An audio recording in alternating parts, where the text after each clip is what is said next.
Okay. All right. Welcome to another episode of Captive to Independent. We have Natalia with us. I'm so excited to hear your story. You have a very unique story in the companies that you have worked with. And then your attempt to work with a company that was really, this didn't happen because of the hard market. It's 2024 right now, and it's probably the hardest industry I would think to be in, maybe second to real estate, but it's a difficult place. So I'm really excited to hear your journey, and thank you so much for taking time to share this with others to help other agents, on that path from captive to independent. Oh, for sure. Thank you so much for having me. If anything, if this can help somebody, I am happy because there was a point where I needed help and I got it. So Yeah, it's good. all about that community. So you have been doing insurance for 12 years, right? What did you do before insurance? Was there a career or maybe just some jobs before that? No, I've done everything, but I was a bartender, server, repo. I repossessed cars, which was crazy too. I worked at a finance company. I graduated from college. So I've done a little bit of everything, I think.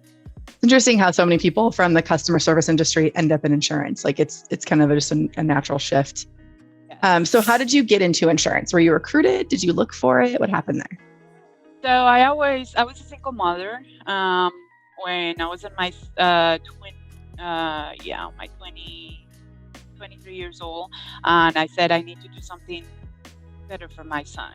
Um, and I was working as a bartender, which I love that job, and I still say that job, opened up so many doors for me.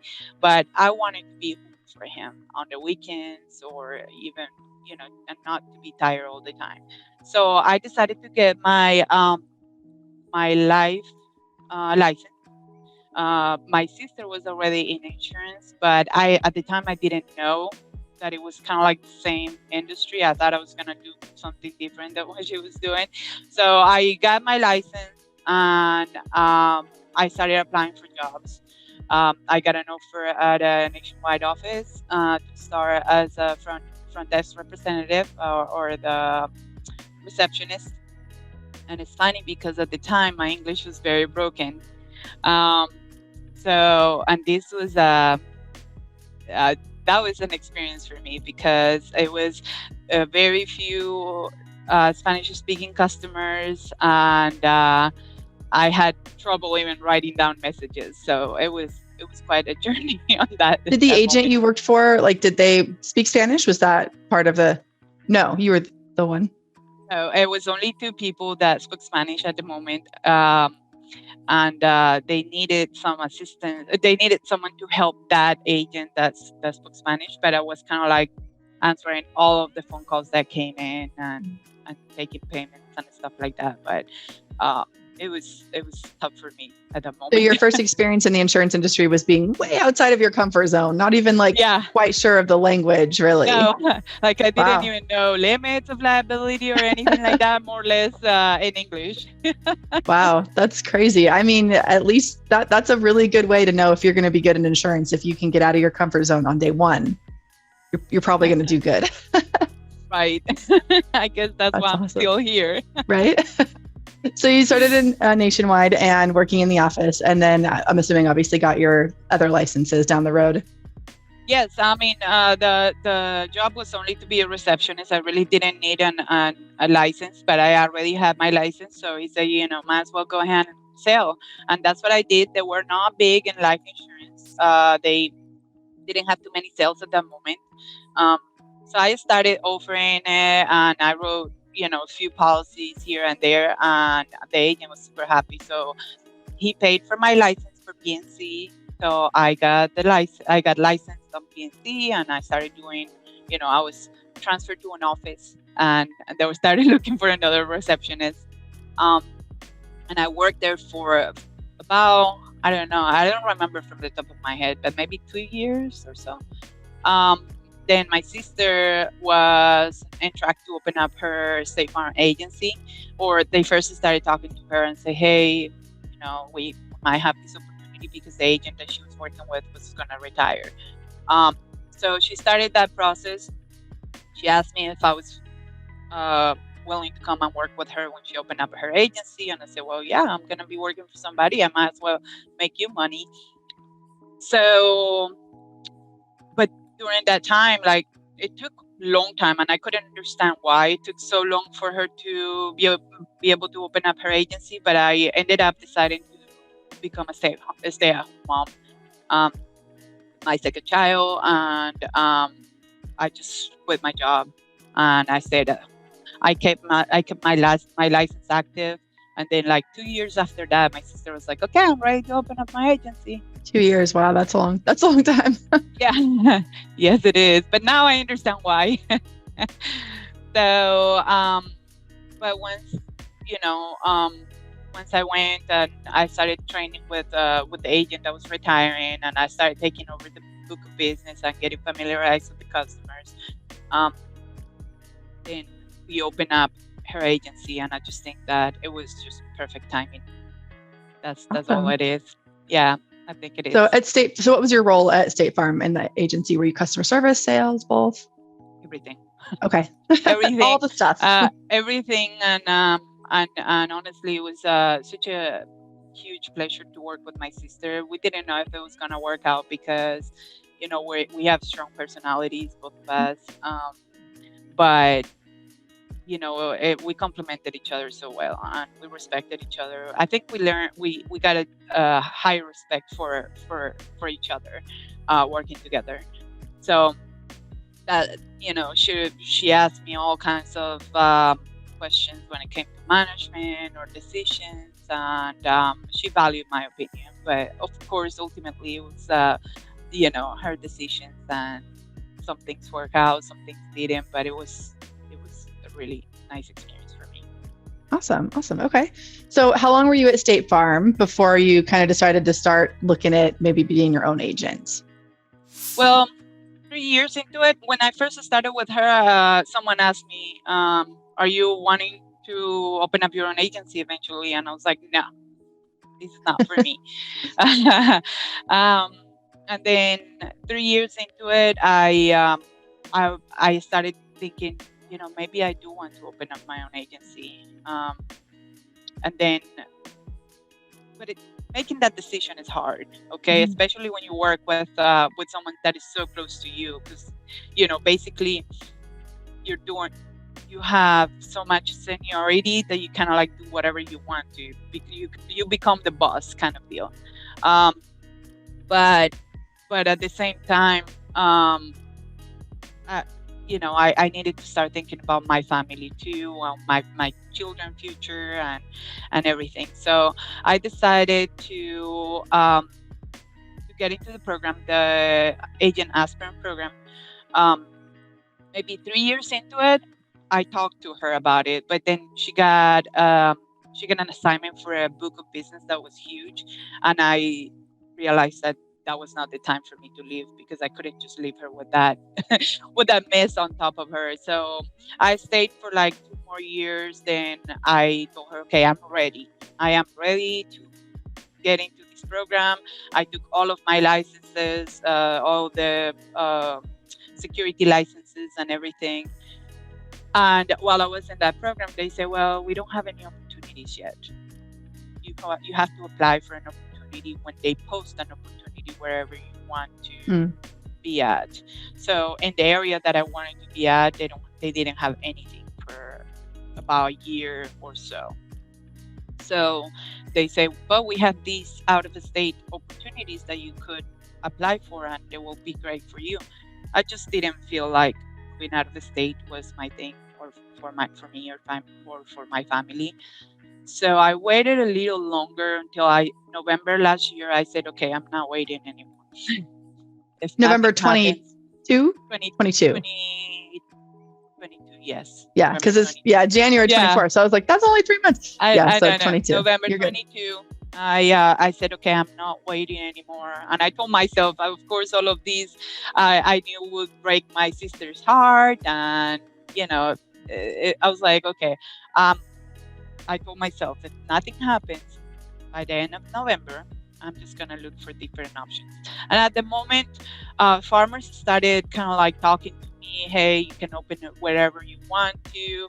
All you have to do is interview with us, make sure that we approve you, blah blah blah. And then I talked to Allstate too, and they were like, yeah, you have to do is have $50,000 ready to go, so we can. And I was like, I don't know. But anyways, in December, I was like, okay, let's meet. I'm ready to go.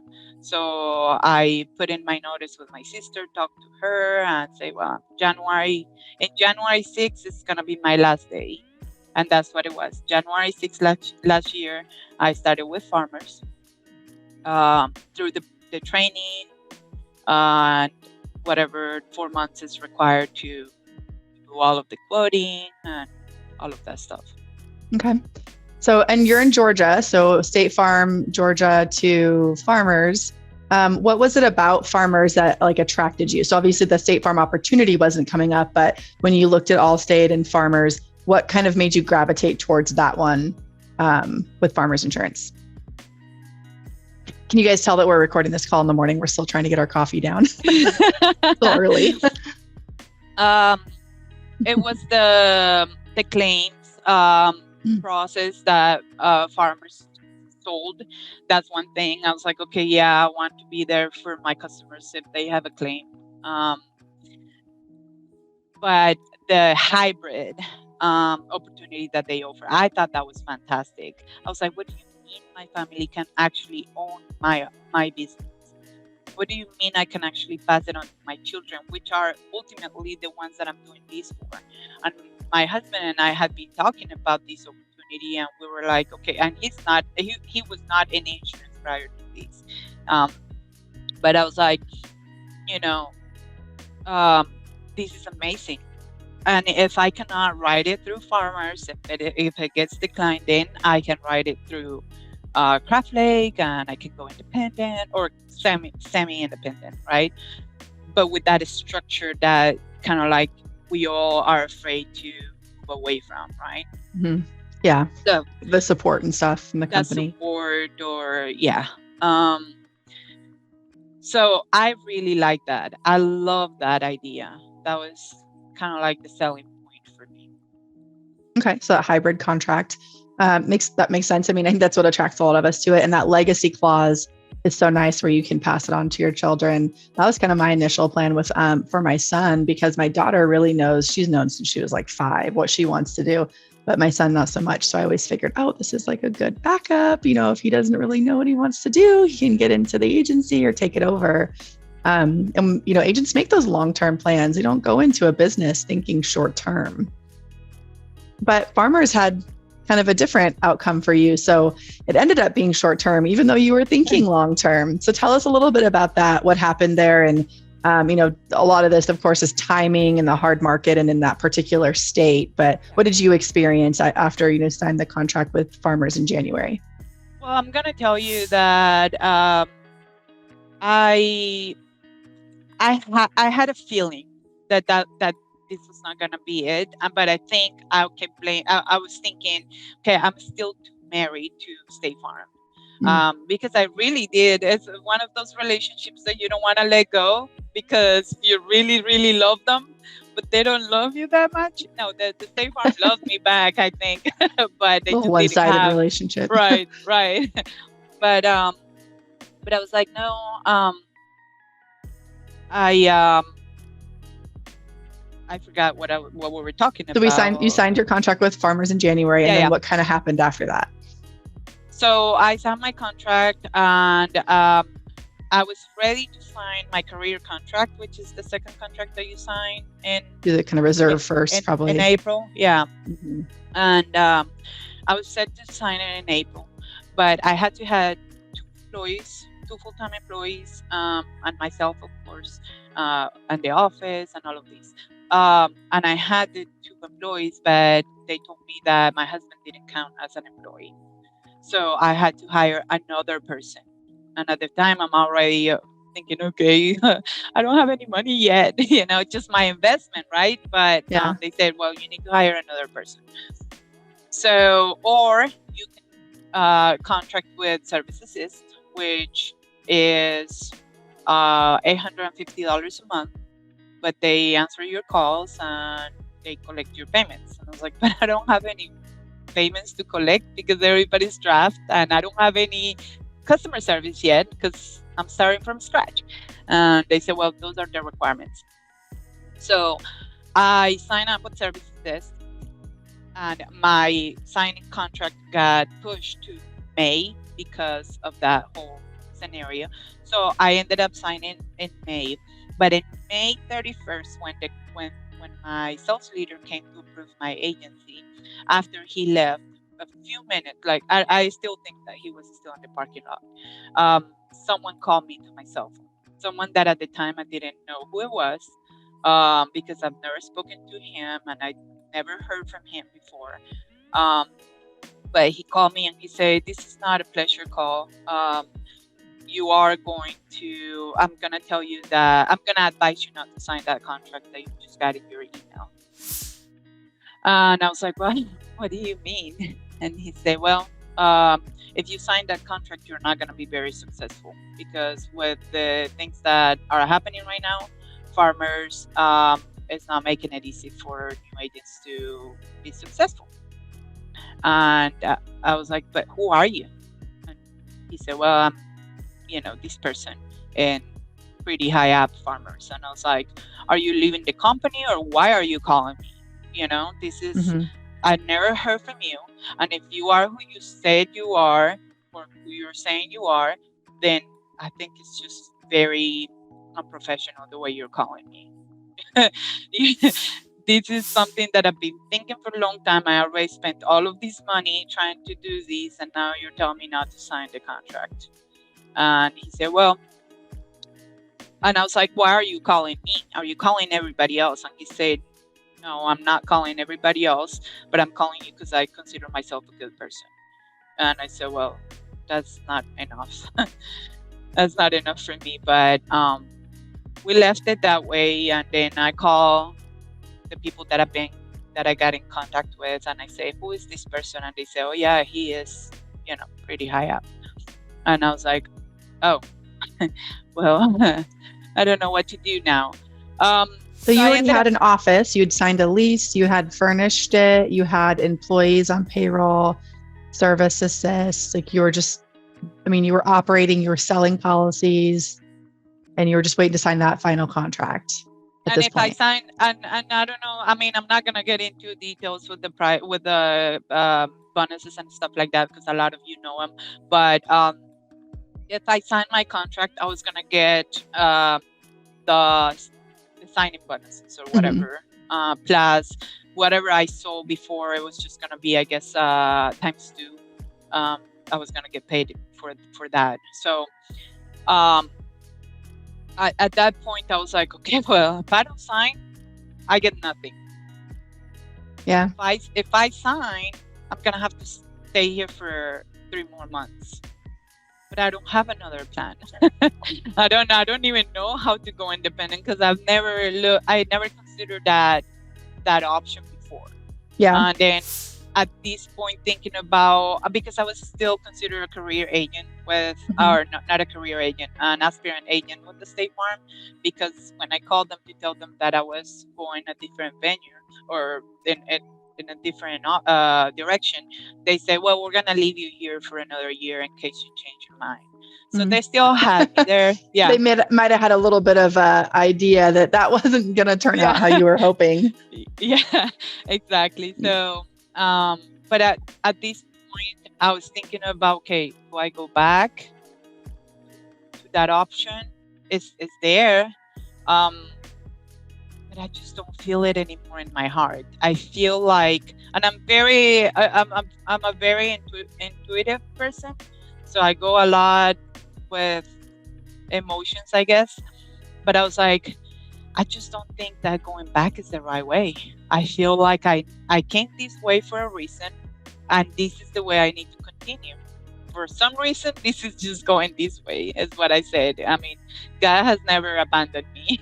So I called you that day. I mean, I left the office.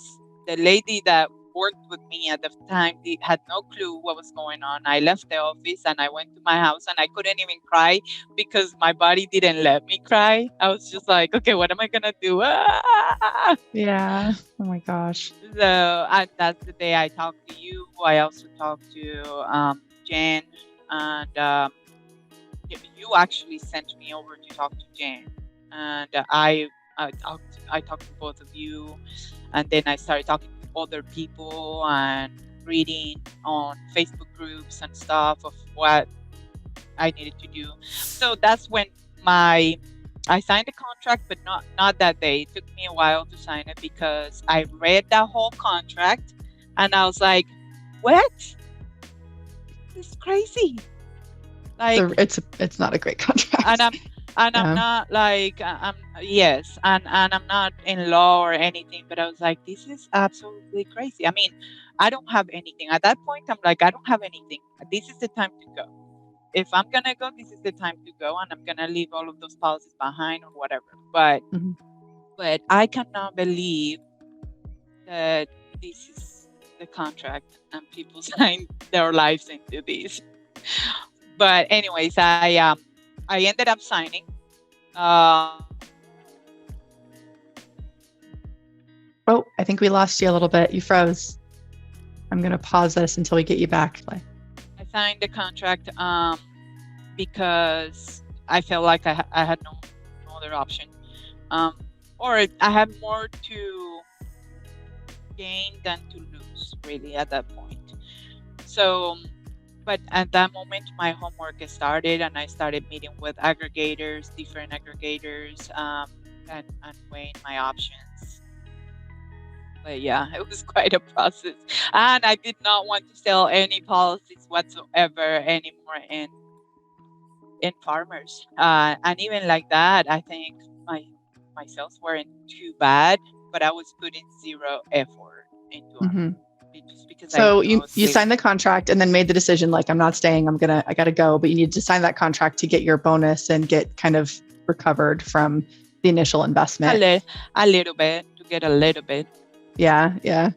And then, so when you started interviewing aggregators, tell me about that. Like, how did that go? What did that look like? What did you learn through that process?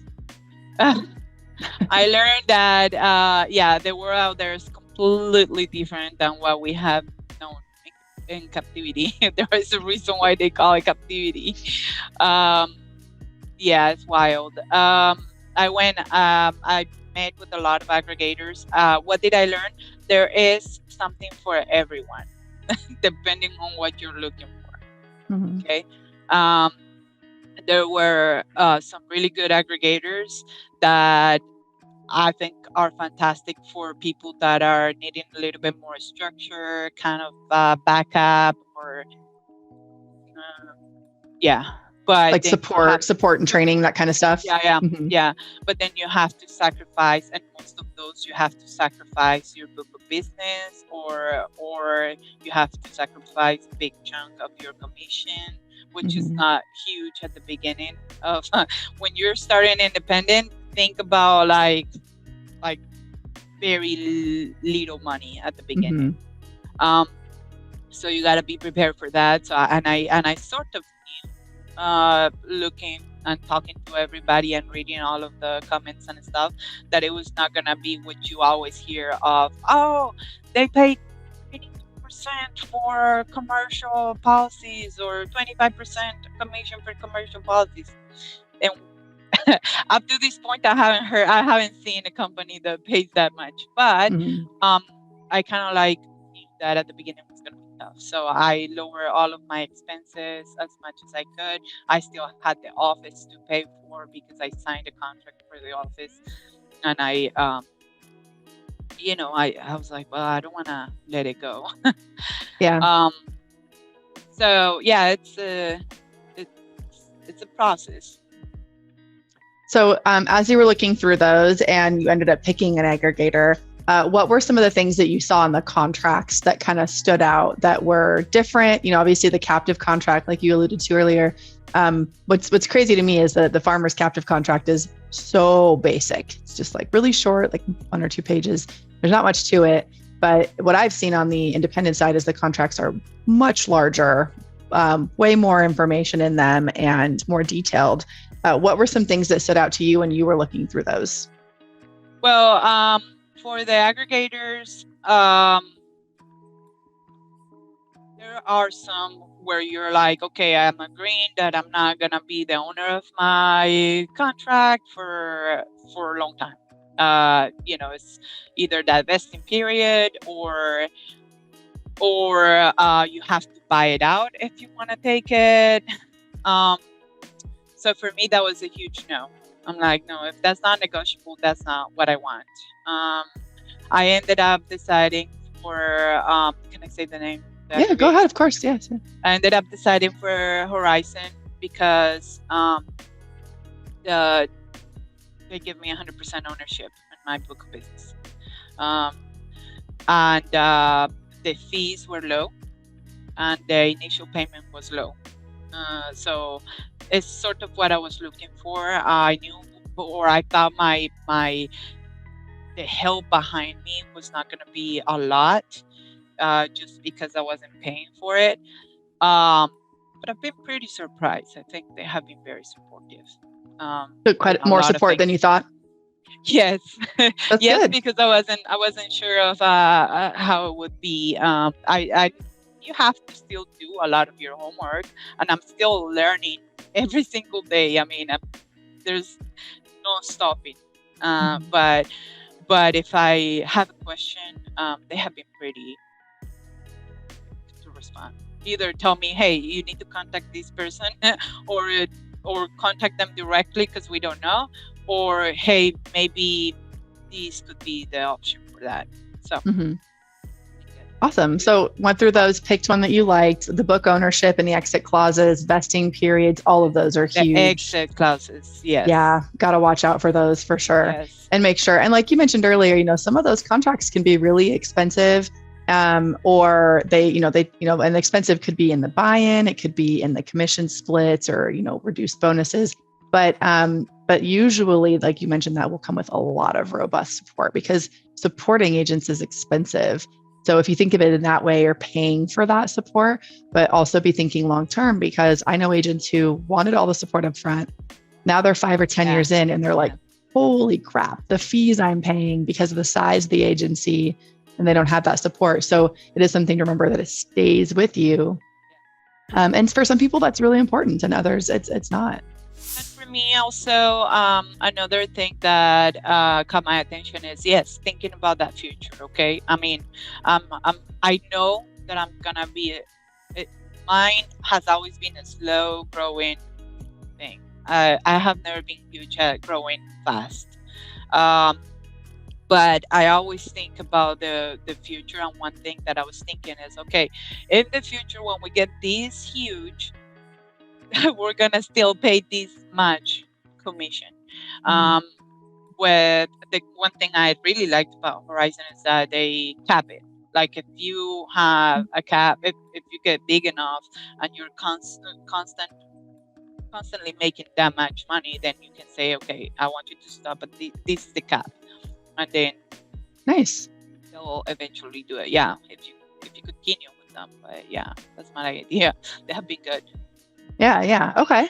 So chose Horizon. And so then what did that look like when you went from, so now you've signed your contract, now you got to open your office. What was that like? Like, what did you have to do? What were the steps? So I'm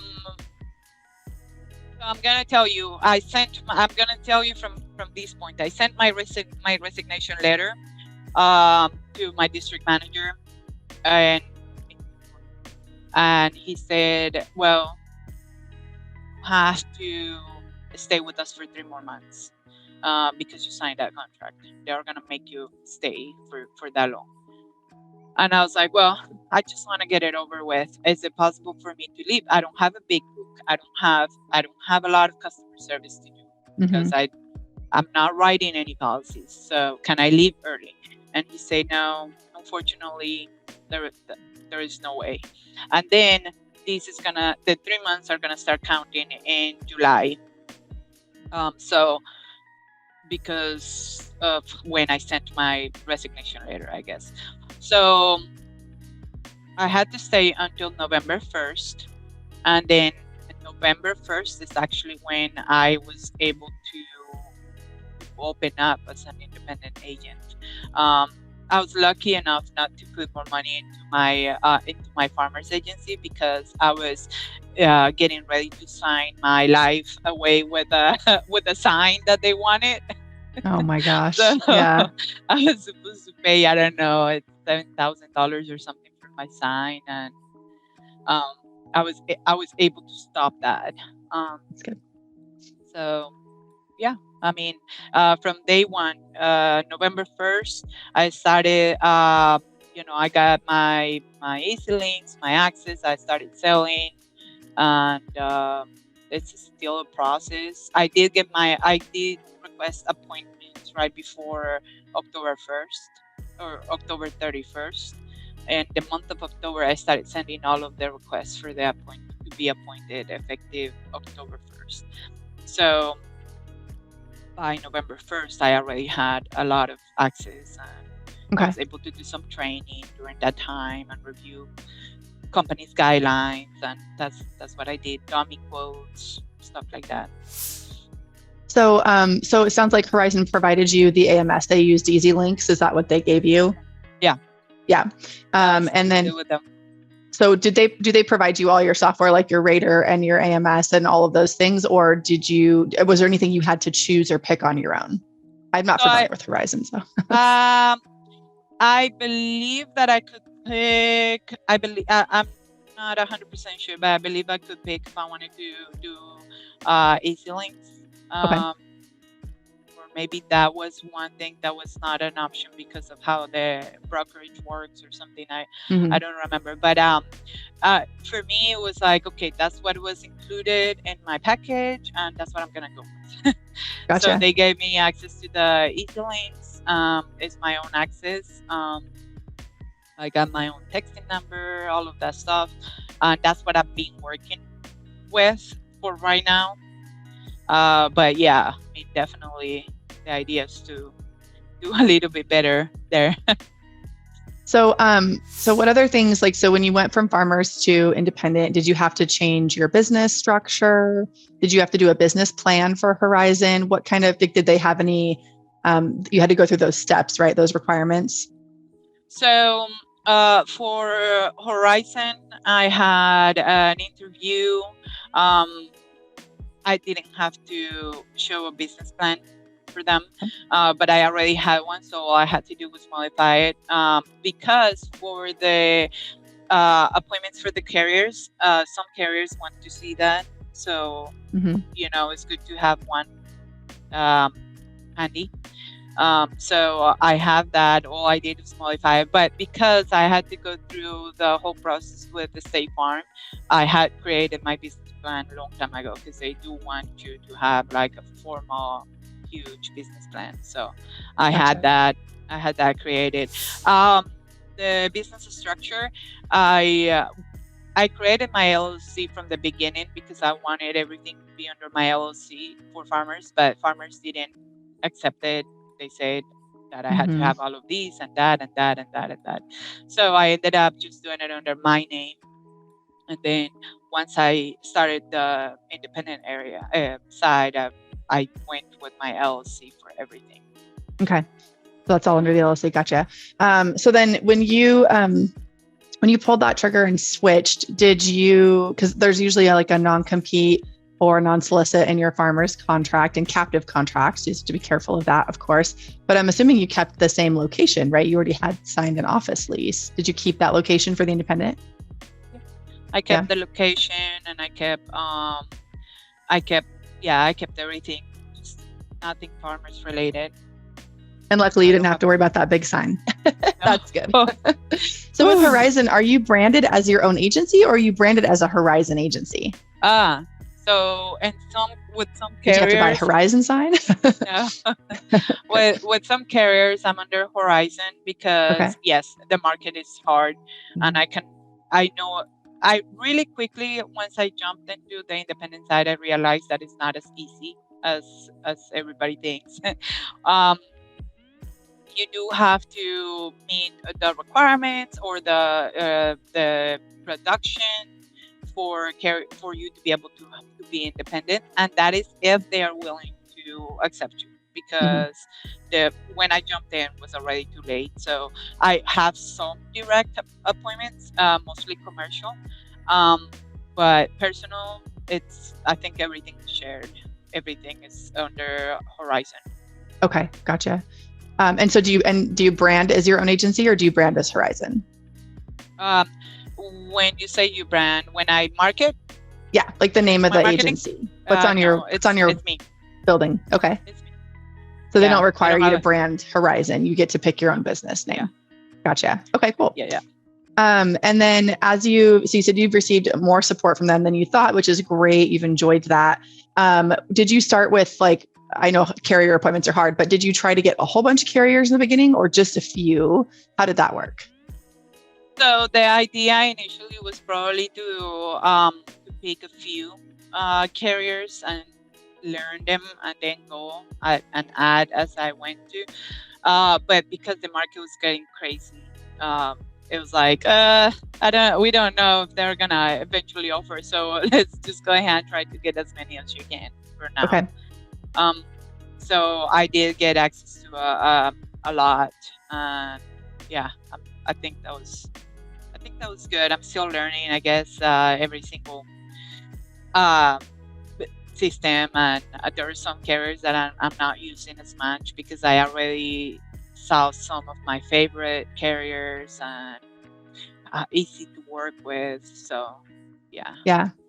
That usually seems to be the case. Like sometimes people will get, or thinking they're going to get, 15 carriers or 20 carriers, and they ended up working with like 3 or 4. Kind of heard that a few times. And then with like accounting, this is one of the big differences I hear a lot from captive to independent, that the accounting process and how you get paid is very different. Can you talk a little bit about that? Yeah. For me, anything that I write through the aggregator gets paid on a specific date. Okay. But they only pay me if they receive the payment as well from the carrier. So sometimes, there are policies that don't get paid until like 2 months or whatever. But yeah, that's definitely an adjustment. I try my very best to keep track of what has been paid, what hasn't been paid. But I see that could be really, really tough, and as I get bigger. So I'm seeing the challenges of the future already, but I decided to take one day at a time too, because it's too overwhelming. And I want to know it all. I came from being an expert at State Farm to realize that, wait a minute, a whole other world. Yeah. I have a lot to learn. Yeah. So how many months are you right now on the independent side? You said November. So you about a year? No, November last year. November. Okay. So 3 months with Horizon. Yeah. It's a few months. So still drinking out of a fire hose. Yeah. It's like all coming at you. Yeah.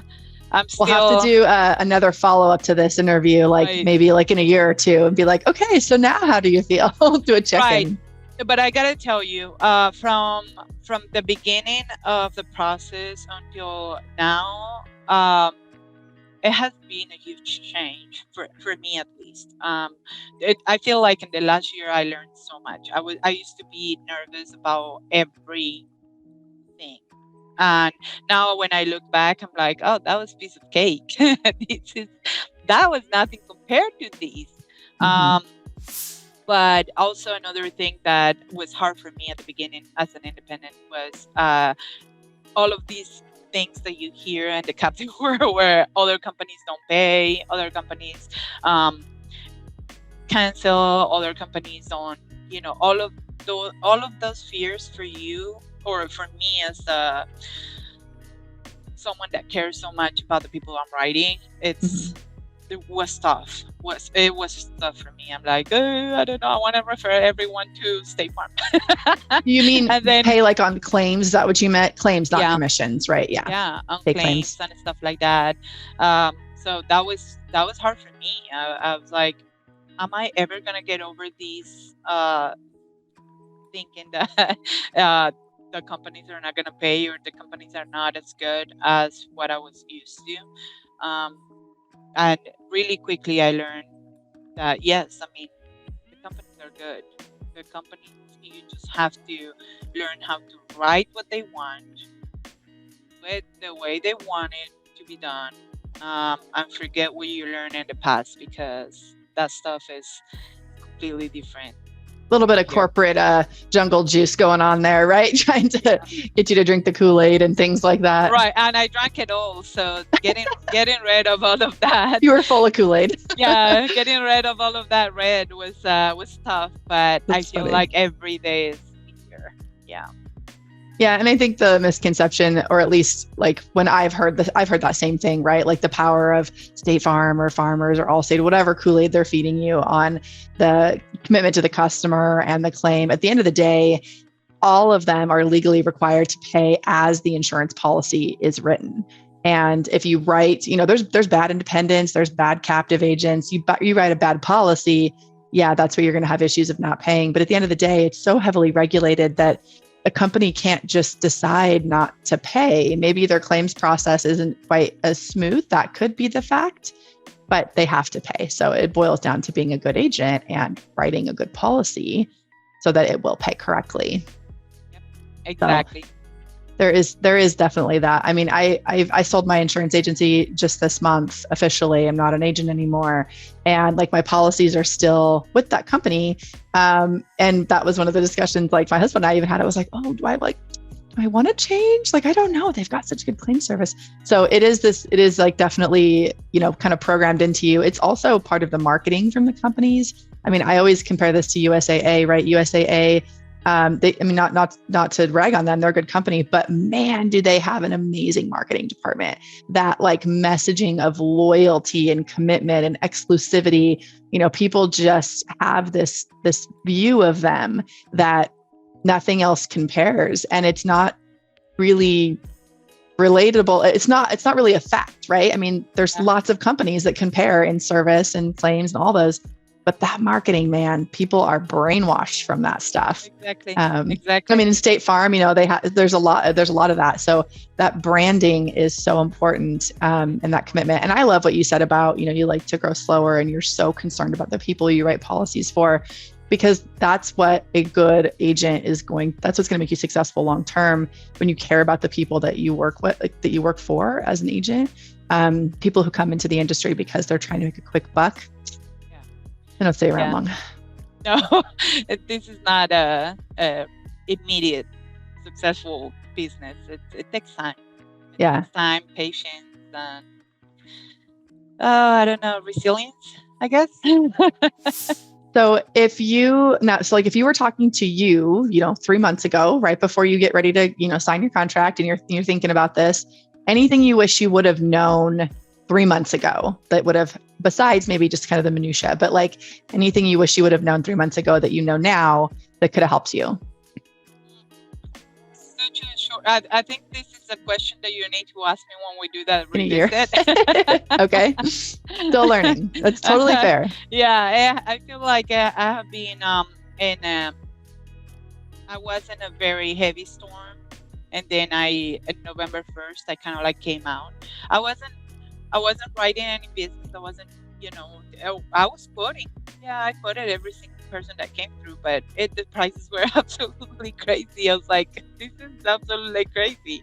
So I wasn't selling anything. I wasn't putting a lot of effort either to do that. And when I finally started as an independent agent, I started feeling again like an agent. I was like, okay, I can be an agent again.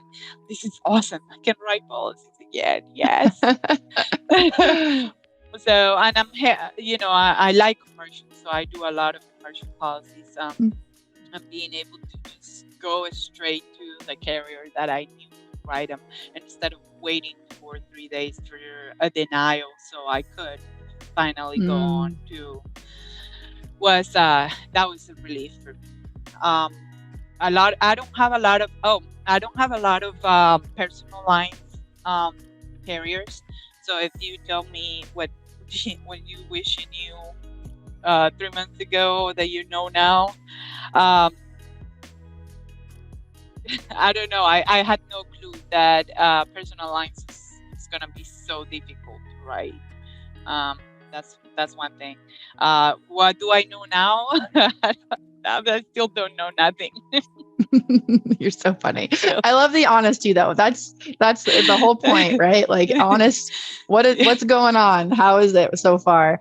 And that's, I did an interview yesterday with someone that it'll get posted right before yours, but she's 15 months in. And she's like, what I wish I would have known then. And there's just a big list. So like I said, we'll do a follow-up and I'm sure there'll be a list. Yeah. But personal lines, and just for everyone watching, the market, of course, she's in Georgia. Every market's different, but we know, in 2023, even going into 2024, appointments are tough with direct and with carriers. That's hard right now. And in some markets, they're, greatly trying to reduce. But the fact that you're like, you know what, I love commercial, having a hard time with personal lines, but commercial is great. And you're selling what you can sell. So many agents back themselves into a corner. And when personal lines gets hard or their favorite product gets hard, they refuse to pivot into something else. And then they just continue to, their agency continues to struggle and they're kind of like banging their head against the wall instead of just moving to a different wall and not banging your head against that one. And that wall has a door and you can walk through the door and write the policies and the commercial. So definitely good for you for, recognizing that and spending the time on what is going to be successful for you. Maybe just a few little pieces, because I'm sure people that will listen to this will be like, oh, I want to look at, Horizon. I want to talk to them. Can you sell life with Horizon? You can, but I haven't looked into life through Horizon because I do have I do have an upline, and I have access to Foresters and Mutual of Omaha with them and some other. So they have an avenue though, if for agents that want to write life, you can do that. And then what about agents that have coming from the captive world who might have a securities license? Do they have the ability to help you get securities options? I think so.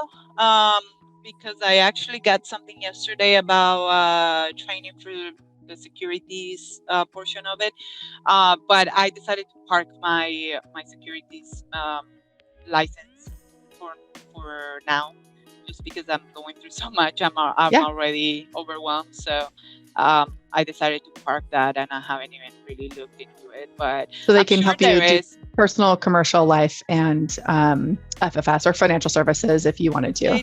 They do give you access to one, but I'm not 100% sure what they have to offer. Yeah, I haven't looked into it. Okay, awesome. Well, thank you for kind of clarifying that and sharing. And I appreciate you taking this time to share your journey. I'm excited to see where you are, in the next year or two, and how that journey continues. And just encourage you to keep sharing your story and your journey, because it does help others who are deciding. There's going to be people that watch these who think, gosh, you know what? Maybe it's not so bad on my captive contract. I'm just going to stay here because all of these other things. And for others, they'll have a better understanding of what it takes to go independent and what to expect going into that. I have so enjoyed talking to you and hearing your story. Your story is so unique because of that attempt at farmers, and then that quick pivot that you had to make. And just kudos to you for not giving up and, not letting yourself, kind of implode. I don't know how I would have handled that, because you put so much time, energy, effort, money into that decision, and then for that to kind of get ripped out from under you. So just, good for you. Keep it up. I hope you feel, encouraged to just keep going. And we need more agents like you who are committed to their customer and doing things right and in the business for the right reason. So thank you so much for that. Oh, thank you so much, Mariah. And thank you for everything you do, really. I think when I reached out to you, you had no idea who I was. And I know that I was not the only person that can say something like that. And that was very important to me, because you kind of gave me some vision where as I said, I never even considered going independent. At this point, I am very happy where the road has taken me. There was a moment where I was walking and I felt like walking with something covering my eyes, and I had no clue what was ahead of me. But I just kept walking because I knew that I had faith that God had me, and I had faith that wherever He was gonna land me, it was gonna be the right place. I'm not sure if this is my stopping point. I'm not sure if this, I have made the right decisions up to this point. But today, I can tell you that I'm happy where I am, and I am happy that I went through this route. I'm happy that I ended up with the aggregator I ended up with. Um, but yeah, if anybody have any questions, they can always reach out to me. Can always reach out to me. I'll be happy to share what I can share. Well, that's very nice of you. And, if you're going to reach out to her, please reach out, in a reasonable way. Don't blow your phone up. She's got an agency to run, right? That happens. I'm telling you, if you make the offer, sometimes you'd be like, whoa, what'd I do? But thank you again so much. We'll wrap up the interview for today. And then, like I said, we'll do a follow-up here in a year or two. So thank you so much for taking the time to do this. I appreciate it. Thank you. Glad to be here.